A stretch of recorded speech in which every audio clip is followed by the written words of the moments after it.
BNP জনগণের দল আর আওয়ামী লীগ হলো একটি চোরের দল।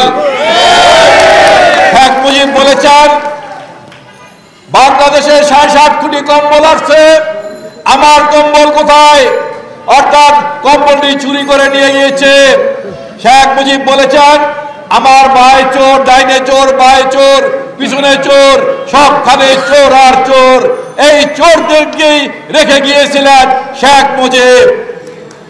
আমরা গত 5-6 বছর আগে দেখেছি শেখ মুজিবের সময় আওয়ামী লীগের এমপি ফেনী থেকে নির্বাচন হয়েছিলেন সাংবাদিক মুসা।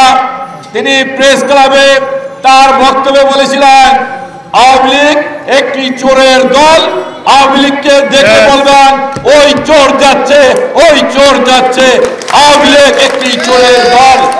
এই চোরের দলরা গত 16 বছর বাংলাদেশ ব্যাংকের টাকা লুট করে খেয়ে ফেলেছে, সোনালী ব্যাংকের টাকা লুট করে খেয়ে ফেলেছে, শেয়ার মার্কেটের টাকা লুট করে খেয়ে ফেলেছে, বাংলাদেশের স্বর্ণ, বাংলাদেশ ব্যাংকের স্বর্ণ চুরি করে সেখানে তামা রেখে দিয়েছে। এই হলো আওয়ামী লীগ, লুটপাট করে সব খেয়ে বিদেশে পাচার করে দিয়েছে। আর এই চোরদের আজকে বাংলাদেশের জনগণ, ছাত্র জনতা ঐক্যবদ্ধভাবে আন্দোলন সংগ্রাম করে সেই আন্দোলনকে আমাদের নেতা তারেক রহমান সারা বাংলাদেশে যোগাযোগ করে বাংলাদেশের যুব সমাজকে, ছাত্র সমাজকে, শ্রমিক সমাজকে ঐক্যবদ্ধ করে সেই আন্দোলন বেগবান করে শেখ হাসিনার পতন নিশ্চিত করেছে। শেখ হাসিনা সহ তার এমপিরা, তার মন্ত্রীরা চোরের মতো পার্শ্ববর্তী রাষ্ট্রে পালিয়ে গিয়েছে। প্রিয় সাথী বন্ধুরা, পার্শ্ববর্তী রাষ্ট্রে বসে আজকে বাংলাদেশের বিরুদ্ধে চক্রান্ত করছে, ষড়যন্ত্র করছে।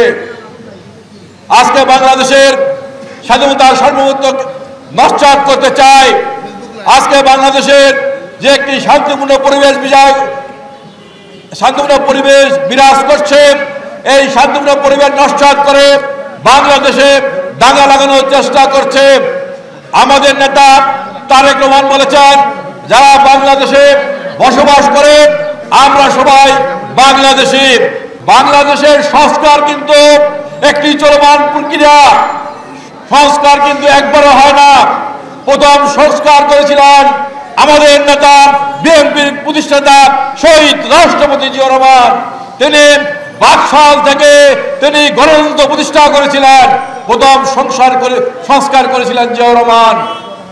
পরবর্তীতে কিন্তু সংস্কার করেছেন, যেটি বিরল ঘটনা, রাষ্ট্রপতি সরকার থেকে পরিবর্তন করে সংসদীয় সরকার পরিচালিত করেছিলেন বেগম খালেদা জিয়া। এটাও কিন্তু একটি অনেক বড় সংস্কার। তাই আজকে বলতে চাই সংস্কার কিন্তু একদিনে হয় না, এটা যুগে যুগে হতে থাকবে, যুগে যুগে হবে।